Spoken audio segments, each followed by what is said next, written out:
In July 1991, 20-year-old Penny Hill was brutally bashed and left to die on the side of a country road. She had just left home only 3 days before to begin her dream job as a nanny when her future was stolen from her. I always hoped it would be solved, but it just didn't happen. Who killed Penny Hill? She comes up like a rose. Was it the rock star and his wife? Are you protecting your ex-husband? No, I'm not. The boyfriend? He's an obvious line of inquiry as well. Or someone else? Penny Hill's family has never given up hope, and neither have police. Today launching a $1 million reward for information. I want to help find out who killed Penny. Her family deserves justice, and New South Wales Police want justice. Detective Superintendent Deborah Wallace rose to the top of the New South Wales Police Force with grace, humour and an iconic sense of style.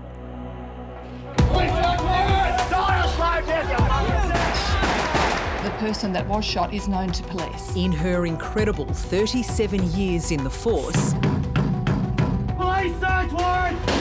Wallace took on murderers, drug suppliers and bikie gangs. All cases can be solved. They're never cold. And you never give up.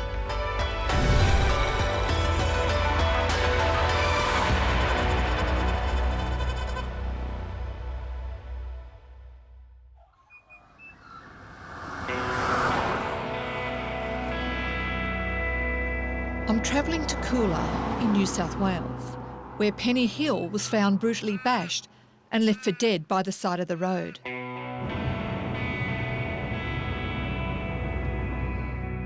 It's a small town, 5 hours drive northwest of Sydney.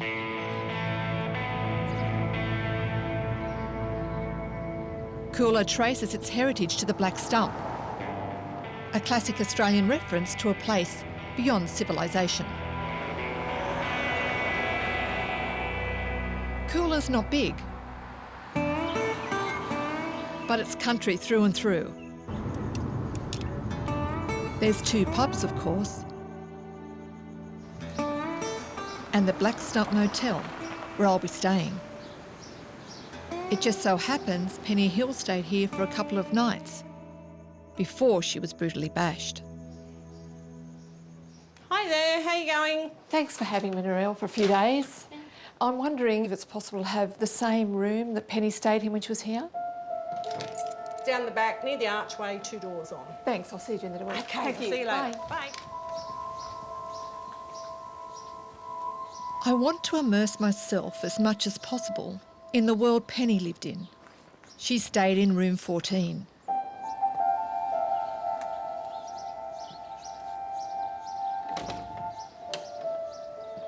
It's a very basic room.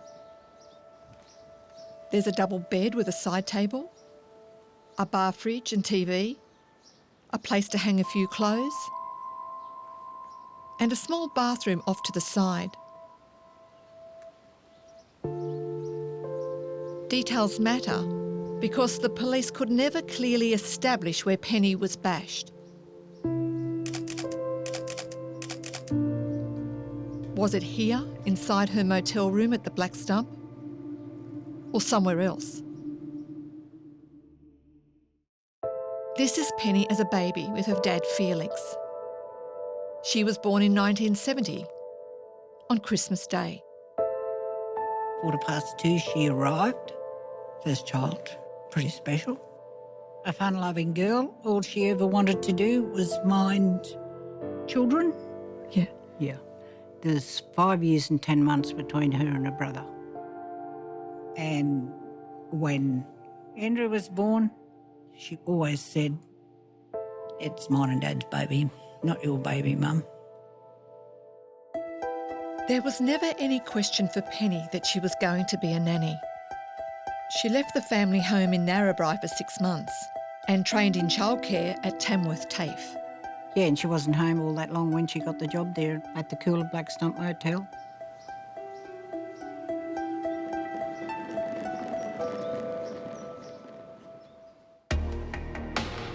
Colin and Barbara Bagent owned the Black Stump Motel in 1991.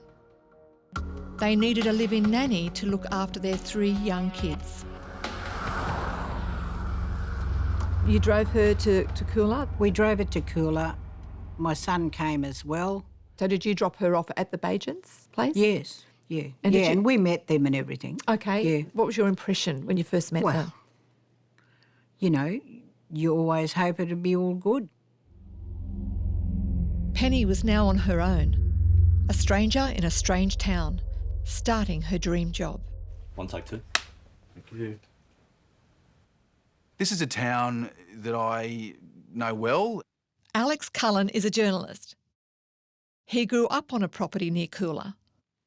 I got very invested in this story because I grew up with people like Penny. This was a young, naive, trusting girl who had the world at her feet. So she got there on the Friday, her parents dropped her off. We know that she spent some time with the kids on the Saturday. And on the Sunday, she was given time to unpack. Yeah, had a bit of spare time, so we know that she went to the local pub just up the road, drank lemon squash, played some darts, hung out with a few of the locals. Penny left the pub for the short walk back to the Black Stump Motel at about 5:30 p.m. She was staying in room 14, which had been allocated to her by her employers, Colin and Barbara Bagent.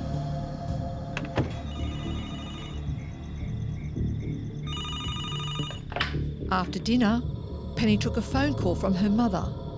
The call came through the motel reception. You spoke for about half an hour? About a half an hour, roughly. Do you remember what you spoke about in that half an hour? Oh, we just roughly? talked about what she'd been doing. So then you just signed off that night like Yeah, normal? yeah.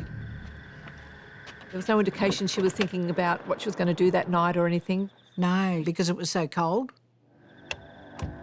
She wouldn't have gone out. Penny received another phone call at about 8:30 p.m. That phone call was from her boyfriend at the time, Shane Williams. This is a 1991 photo of Penny and her boyfriend, Shane Williams. They'd only been dating for 3 weeks when Penny accepted the job in Coolah.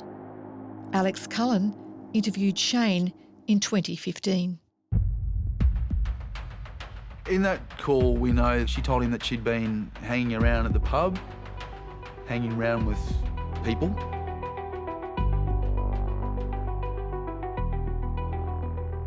I said, Shane, were you jealous? Were you worried that she was, you know, getting on a bit too well with other men in the town? And he denied that. He said, no, there was nothing I could do about it. We know that after the phone call, she went back to her room, room 14. We have no idea what happened in those hours.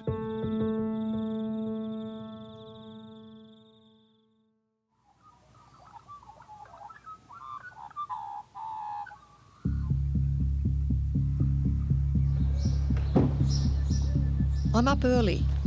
It's 7:30 a.m. and I'm leaving town on the same road taken by a schoolteacher, Susie Brown, on the morning of July 8, 1991. To exit Coolah, Susie drove past the caravan park, which is just 100 metres from the Black Stump, then a further 250 metres to a bridge across the Coolah-Barragundi River.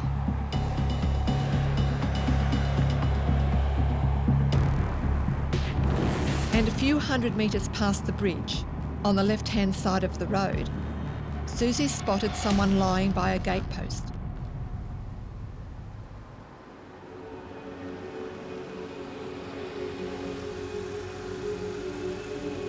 This is where Penny Hill was found, barely alive, on that cold winter's morning in 1991.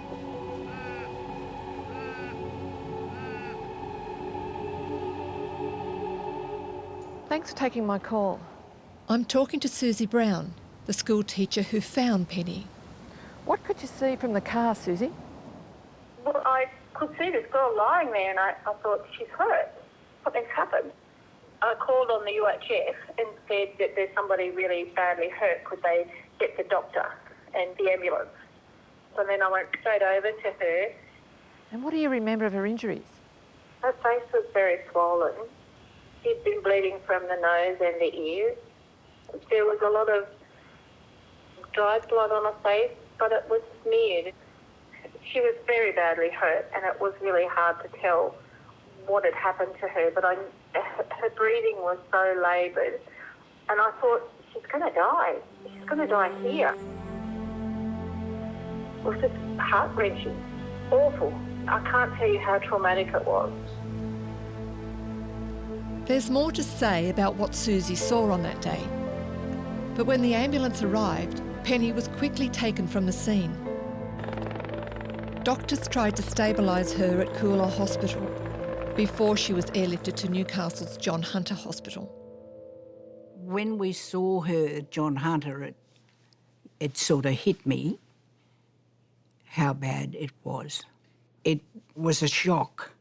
Did you feel at that stage that she's going to get over this, she's going to come through? No. No.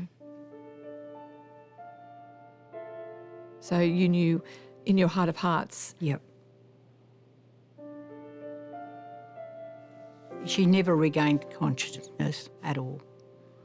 And I believe she was there 13 days before she passed away. She died of septicemia. As a result of the injuries? Yes. Yes. So now we've gone from an assault into a murder inquiry. True. Straight away. Yep.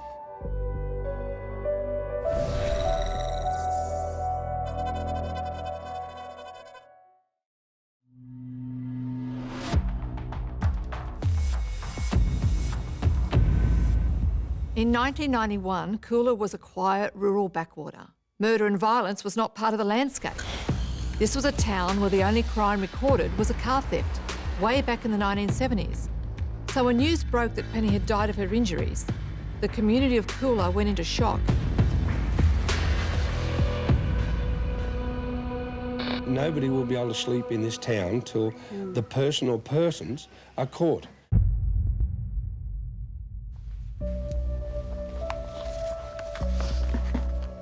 I'm sitting down with retired homicide detective Graham Merkel. He drove straight out to Coolah to take over the investigation when he was informed that Penny had died.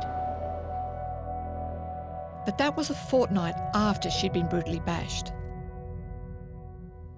The assault wasn't taken as seriously as it should have been at the time by the responding police. Was that a difficulty for you to overcome?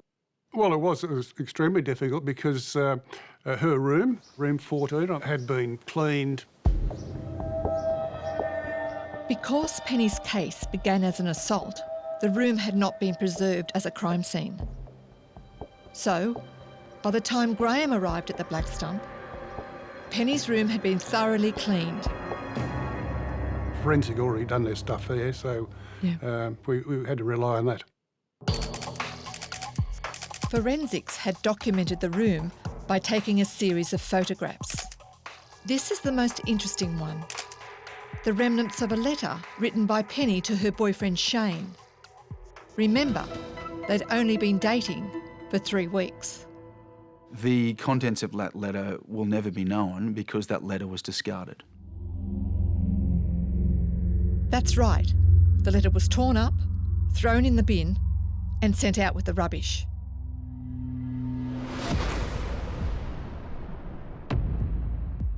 The next step for Detective Sergeant Merkel and his team was to start interviewing people from the motel. One of the first people he spoke to was Colin Bagent, the owner of the Black Stump in 1991. Young, fresh girl, innocent, I think very innocent for her age. She wasn't worldly. The last sighting of Penny was at the motel, late in the evening of Sunday, July 7.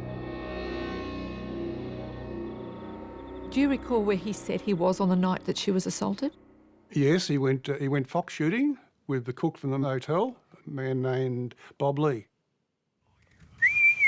Who's got the whistle? Go look at that. Do they say what time they returned or what their movements were that night? They returned about 10:30, so they say, but they were fairly vague in that time themselves. Both of them? Both of them, yeah. Yeah.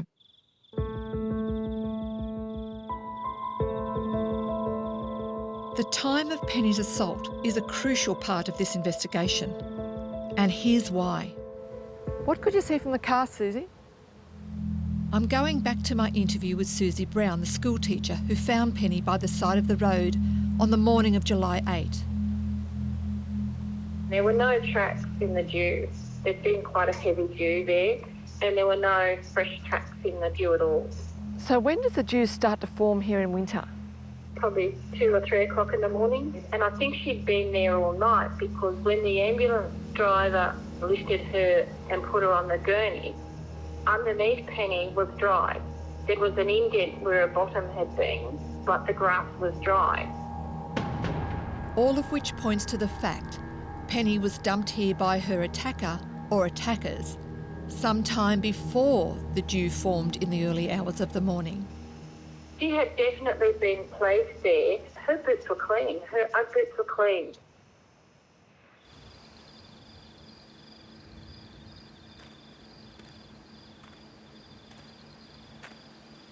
So who else was at the Black Stump Motel on the night of July 7, besides Penny?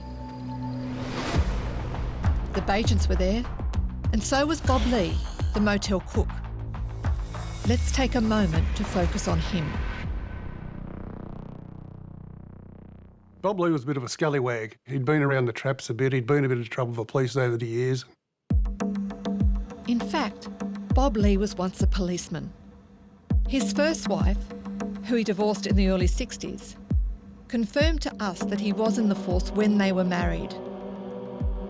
But when Detective Merkel caught up with Lee, the cook revealed nothing of his past life. He was just a matter of fact, you're the cops, I don't know anything. Now, Bob Lee lived in a caravan park just 100 metres from the Black Stump Motel. An inquest into Penny Hill's murder heard from a witness who reported seeing Lee exit his Land Rover and enter his caravan in the early hours of Monday morning, July 8. Police questioned Lee several times regarding Penny's murder, later realising that he was wanted in connection with the attempted armed robbery of a brothel in the Sydney suburb of Fairfield.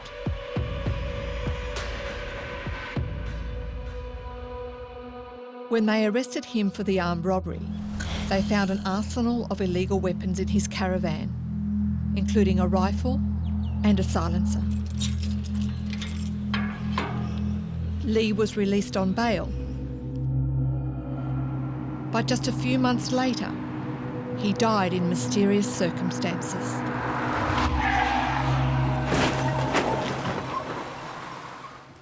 Bob was involved in a car accident. Some would argue that he ended his own life out of remorse, out of guilt.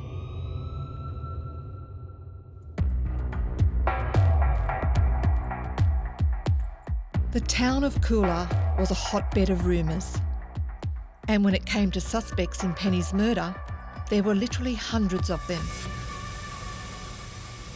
You had Coolah, this small town, was absolutely heaving that weekend. You had a couple of rugby league games. You had a tennis tournament. You had a golf tournament. So you had a lot of people in this town, a lot of suspects, a lot of people of interest.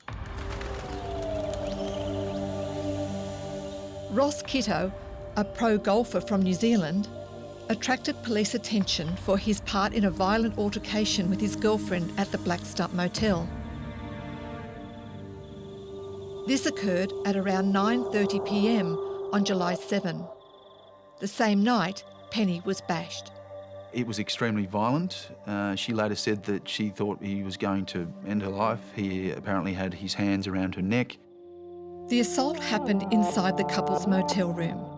But here's where it gets interesting, because Ross Kitto was physically pulled off his girlfriend by none other than Colin Bagent and Bob Lee, which means they must have returned from their hunting trip before 9:30 when Kitto attacked his girlfriend. Kitto's movements for the next few hours were hard to verify because his girlfriend moved to another room at the motel. Kitto went back to New Zealand. He has been cooperative with police, with New South Wales Police. That's important to note. Yep.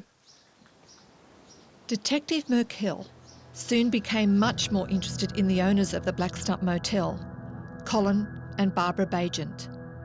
When I interviewed the Bagents, I found them fairly elusive, both of them, both Barbara and Colin Bagent. Their stories changed just even during the time I was interviewing them. I do have my suspicions that for the Bagents know far more than what they're saying.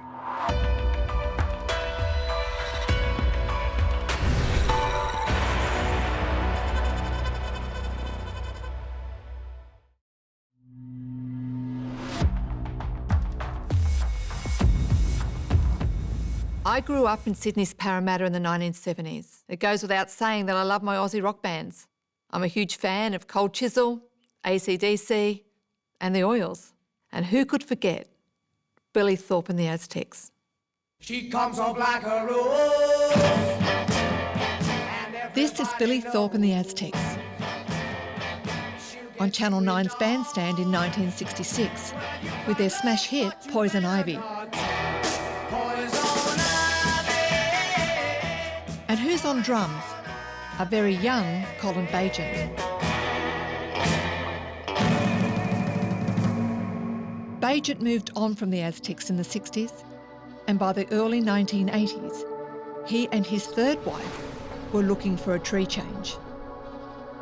And they moved to Coolara to manage the Black Stump Motel. But when police started investigating Penny Hill's murder in 1991, the Bagents were vague and unhelpful. I was never happy with my interviews of them. You'd speak to them and they'd say, oh, I did this at such and such a time, I did that. Then you sit down behind the typewriter, take a statement off it, and they'd say something else. Now, we know that Colin was violent in his relationships, in his past relationships. He was alleged to have been violent in his relationship with Barbara and before that as well. Did that come up in one of the inquests? It did, exactly right. The inquest heard Mr Bagent had been violent to 3 of his wives. Barbara Bagent blamed herself, saying, "He didn't just hit me for no reason." The coroner replied, "He shouldn't have hit you at all." In the second inquest, it was also alleged Colin Bagent had a history of abusing and acting inappropriately towards his employees. Hi, Tracy. I'm on the phone to Tracy. She doesn't want to give her last name, which I respect. Tracy had a harrowing experience when she was working at the Black Stump Motel in 1991. I was only 16 at the time when I was working for Cole. Tracy was hired by Colin Bagent a few weeks before Penny Hill was hired as a nanny. And that's when he sacked me before she started. And why did he sack you? Because I didn't give what he wanted. Colin Bagent employed Tracy to work in the laundry. And what kind of work did you do in the laundry? Doing sheets, towels, you name it. I'm standing outside the laundry right now, and I wondered if you could tell me what happened that night Colin Bagent came to see you in there. Well, I was just finished washing the blankets, and then I seen he come down with 2 glasses of wine.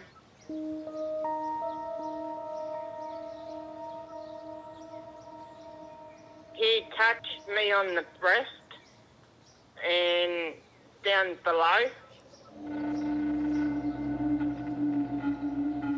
He came down with trying to get me drunk so he can rape me, and that's why I never went back. I'm so sorry this happened to you, Tracy.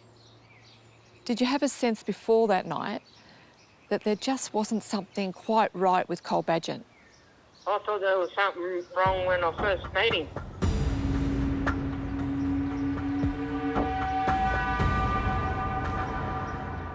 Tracy didn't take her allegations to the police, but she did tell her story to the coroner looking into Penny Hill's murder.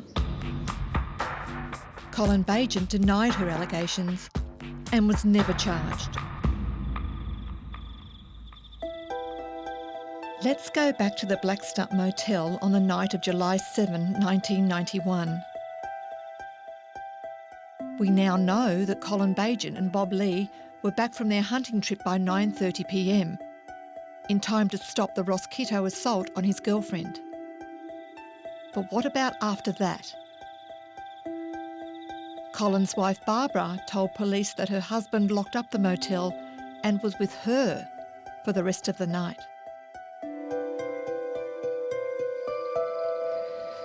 Thanks for taking my call tonight. I'm on the phone to Stephen Davis, who lived right next door to the Badgents in 1991. On the night Penny was bashed, he was lying in bed when he heard a strange sound. Can you tell me what actually happened on that night? It was approximately 1:30 in the morning. I heard a noise.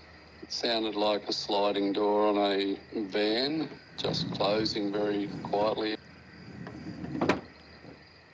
And I heard the car idle away, and it idled away without sort of revving the motor, changing up through the gears. So I thought that was a bit odd. Do you know if Cole Badgent actually had a van at the time? I believe he did. Stephen was unable to tell what make and model the van was from the idling noise. Only that it was a van.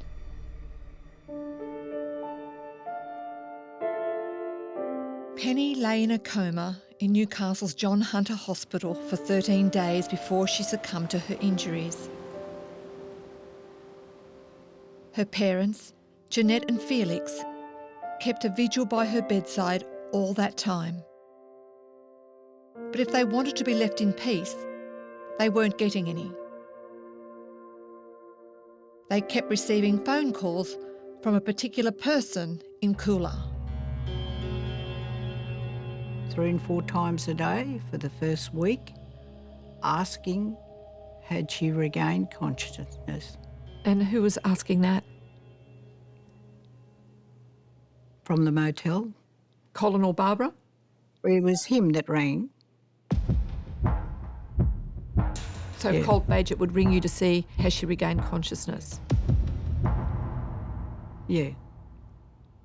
To me, I thought was a bit strange. Yeah. Were they frightened she was going to say what happened? Strange question to ask when you're just checking on welfare generally. That's right. And you don't forget those sort of things. No. Following Penny's death, Colin Badgent became the prime suspect in the murder investigation. His wife Barbara was also a person of interest. After agreeing to one sit-down interview protesting his innocence, Colin Badgent had very little to say for the next 30 years. In 2012, a second coronial inquest was held into the murder of Penny Hill. Important new evidence was presented regarding DNA profiles for the key persons of interest. DNA samples from Colin Badgent and golfer Ross Kitto have been taken. Police are also sourcing samples from the family of Bob Lee, the motel cook, who died just months after Penny was found. In the second inquest, Barbara Badgent faced intense questioning over Colin's movements on the night Penny was bashed. Back in 1991, She told police that her husband was with her the entire night. In the inquest, the second inquest, Barbara changed her story. Mrs. Bagent couldn't be certain Colin Bagent hadn't left their bed during the night, but said, if I had any knowledge of what happened to Penny, I would have said so. Are you protecting your ex-husband? No, I'm not. Did he have anything to do with what happened to Penny Hill? No, he didn't.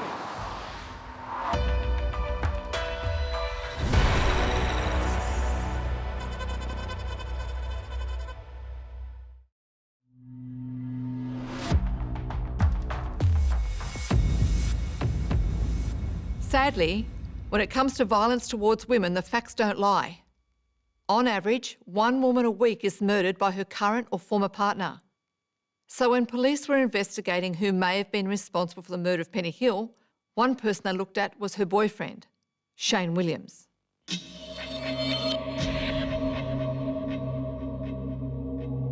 On the night she was bashed and left to die, Sunday, July 7, 1991, Penny Hill took a phone call from Shane Williams at about 8:30 or 9 p.m. She was at the Black Stump Motel in Coolah. He was in Armidale, where he lived. But apart from the phone call, what else was Shane Williams doing on the night of July 7? Where did he say he was? I think he'd been to some event with the Salvation Army, and then he'd gone home to his family and went to bed. He was there next morning. I didn't find anything suspicious about him at all, and basically eliminated him from my inquiries. Williams remained off the police radar until the second inquest in 2012, when he found it difficult to recall the exact details of his movements on the night Penny was attacked. Alex Cullen questioned him further in an interview in 2015. He says that he was in Armidale that night, and I said to him, well, what were you doing in Armidale that night? And he couldn't really tell me. He said, look, I could have been doing any one of things. I could have been at church, I could have been walking around on a property that I had access to at the time. I could have been at home with my parents, which struck me as quite odd. Yeah. I thought, well, hang on, this is the night that your girlfriend was bashed within an inch of her life, and you don't remember where exactly you were.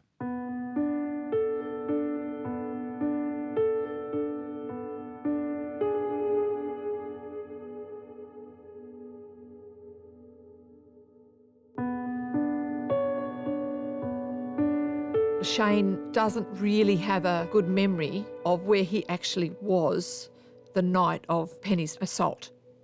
But if it was your girlfriend, how would you forget something that horrific in your lifetime? And that gives you rise to some questions in your mind. That's exactly right. If he talked to on that night and then he can't recall where he was, well, it's a little bit hard to believe. I don't forget things. I can remember things from when I was little. Following his memory loss at the 2012 inquest, police began taking a closer look at Shane Williams as a person of interest in Penny Hill's murder. Danny, could you tell us who you are and what you do? Detective Superintendent Danny Doherty. I'm the commander of the State Crime Command's Homicide Squad. Danny Doherty is in charge of the reinvestigation into Penny Hill's murder, and he's got some questions for Shane Williams. Being in a short relationship and being so obviously besotted with Penny does raise a few flags, and he's an obvious line of inquiry as well. So, Williams called Penny from Armidale on the night she was attacked. We know she told him where she was staying and her room number. But could he have jumped in his car after the call, driven to Coolah, and then back to Armidale before sunrise? It's a 300-kilometre drive each way. He's some distance away, 300 kilometres. That doesn't necessarily, in your mind, discount that he could have made the trip? Well, it doesn't discount it. Again, you have to have an open mind about these things. Plenty of things have happened, and we definitely can't discount that theory. Police are now re-examining all of William's statements. So there's some discrepancies in his versions, which creates an opportunity for us to have a look at. There was some mention of some involvement with and links with the Salvation Army we would make further inquiries with, and also his access to vehicles and what type of vehicles he may have had access to at the time. In July 1991, Williams was driving a blue Datsun Stanza.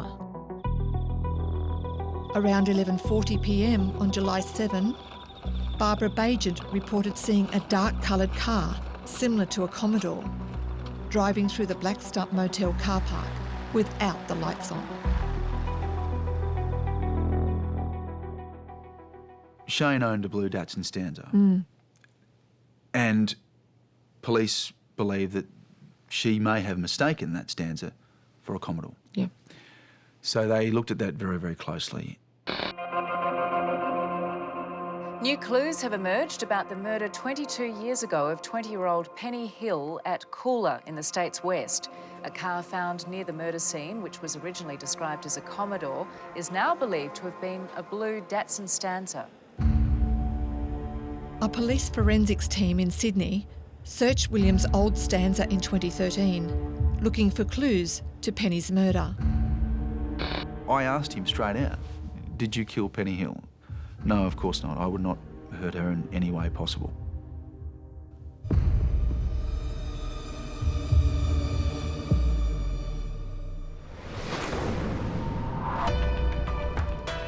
What do you think happened to Penny?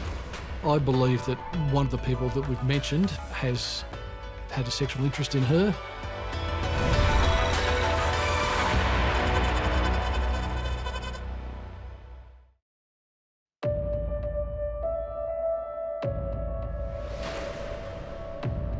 It's time to reach out to my good friend, retired Detective Chief Inspector Wayne Hayes, for a second opinion in the murder of Penny Hill.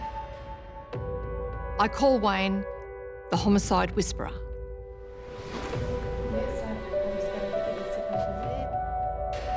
We've given you access to the research files.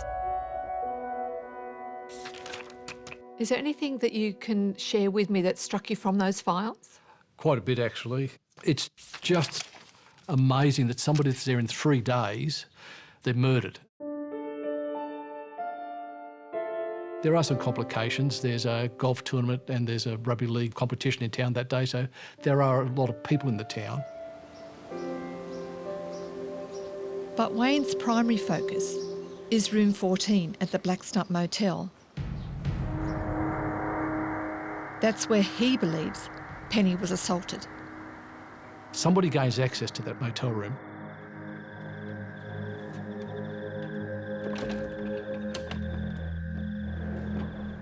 They've either got to be known to get that, they've got to have a key to get that, it's a motel. They knock on the door and she opens it, which she probably would, if it's what I term a blitz attack by somebody. So you do have enormous potential for a crime scene there. When she's found the next morning and inquiries commence, the room itself is basically undisturbed. We've spoken to Graham Merkel, the original investigating officer. He would have found some difficulties taking over that case, no doubt. Well, what have you got? They've left you with nothing. Unfortunately, the letter that Penny wrote to her boyfriend was thrown out in the garbage. The envelope is all that's left. So I want to ask Wayne about Shane Williams as a murder suspect. You've got this torn up letter.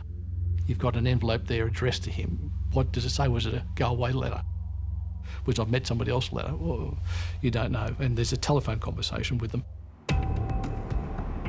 In his favour, he's at Armidale, so he's got to drive at night, 600 kilometres round trip. Let's make it a 6-hour drive. It's possible, but it's a big drive. Williams cannot account for his movements in Armidale on the night Penny was bashed. That doesn't look good for him. Neither does Barbara Bagent's witness statement that she saw a car similar to William's in the motel car park on the night of July 7. But is Barbara Bagent a reliable witness? Or her husband Colin? Or the motel cook Bob Lee? Wayne believes the answer lies at the Black Stump Motel. Putting it all together, my view is I'm looking at somebody that's associated with the motel, and that's it, finish end. The first person on the motel's suspect list is the Black Stump's cook, Bob Lee. A former policeman, Lee was on the run for an armed robbery when Penny was fatally bashed at the motel. But he dies in a road accident shortly afterwards.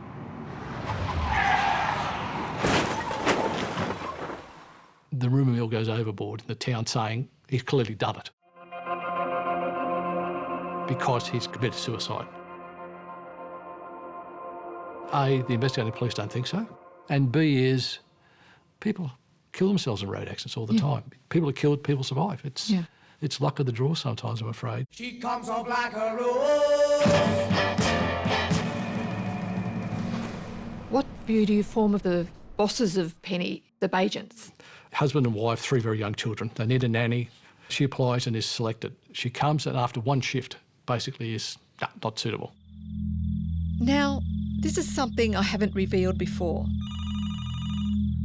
When Penny's mother, Jeanette, rang the Black Stump to speak to Penny on the night of July 7, it was Barbara Bagent who answered the phone. Barbara told Jeanette that Penny wasn't working out as their nanny and she was going to sack her. She just said that she might have been a bit young. And I thought, well, how can you decide on somebody for such a short time? Yeah. Because she'd only worked one day and they gave her the next day off. And here's something else.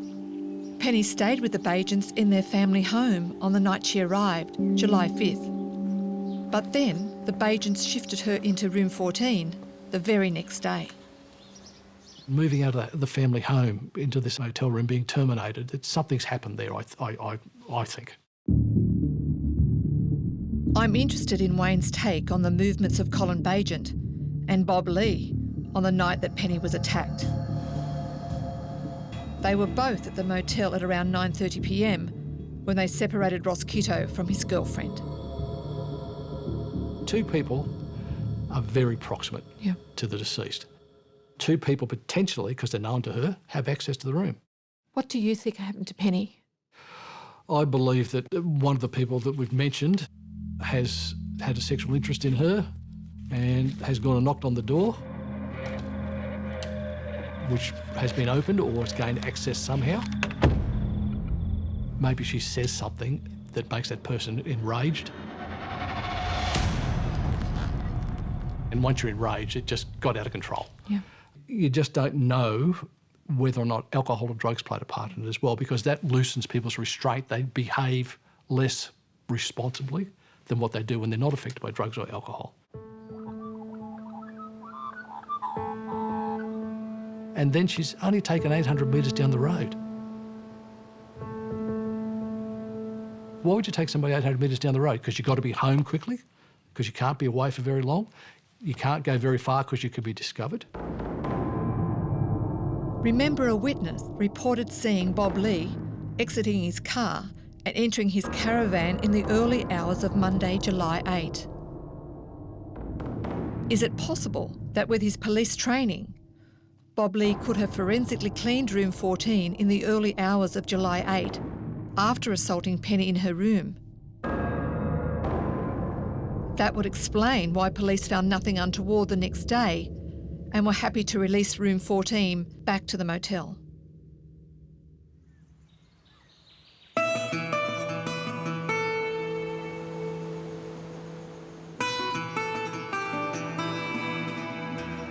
With this case, how would you breathe life back into it? There will be some potential for DNA. I'd be looking at DNA again. This is the jumper that Penny was wearing the night she was attacked and left for dead. Police have retained it as an exhibit in the hope they can match DNA on the jumper to Penny's killer or killers. With the advent in DNA technology, they hold potential to possibly identify who carried the deceased.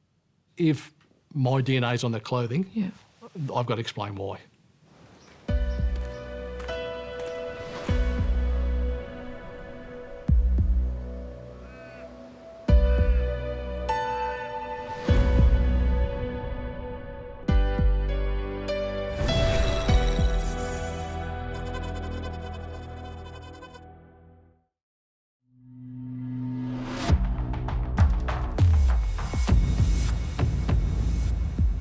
Over the years, I've become an advocate of the Homicide Victim Support Group, founded in 1993 by the parents of Anita Cobby and Ebony Simpson. The group supports families and friends affected by the death of a loved one to homicide. The pain for these families never goes away, as Penny Hill's father, Felix, knew all too well. He was traumatised by his daughter's murder until the day he died. He took it very hard. She was Dad's girl and he never got over losing her.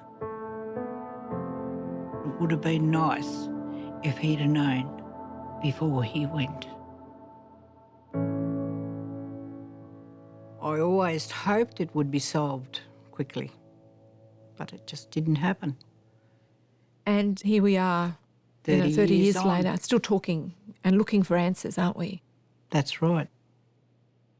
Penny Hill's family has never given up hope that her killer would be caught, and neither have police, who today offered a substantial reward for anyone who can help them crack the case. You're always hopeful. You never give up hope. And neither have detectives, today launching a $1 million reward for information. Really only means something if we get information from the community and from the public. Someone would know what's happened. The original investigation is reviewed. The 2 coronial inquests are reviewed. All contemporary information that we have is reviewed. Is there any forensic evidence that we may be able to re-examine? The advances in DNA and forensic science is significant, and also of technology. The jumper Penny was wearing when she was dumped by the road may yet provide a link to her killer. Police have obtained DNA samples from Shane Williams, Colin Bagent and Ross Kitto. Police have not yet revealed if they have conducted DNA analysis using samples from the family of Bob Lee, the motel cook. Do you have a feeling what happened to Penny that night? It changes daily, Deb. In the lead up to my chat with you here today, I've delved right back into it, and I thought to myself, Shane Williams, the boyfriend, could he have driven that far that night? Could he have done it without fueling up? Nobody will be able to sleep in this town till the person or persons are caught. And then I think of Cole Bagent. Could he have done it? A lot of things don't stack up. For a long time, I was convinced one thing, and then today I'm convinced of the other, which makes it so hard for these investigators.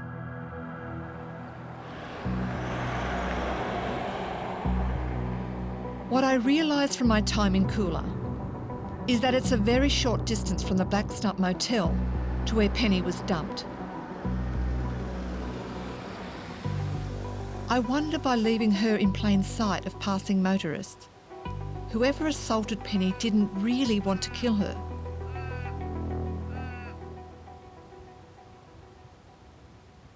Maybe they wanted her to be found alive. Even if that's the case, it doesn't answer the question. Was she killed by her boyfriend or someone associated with the motel?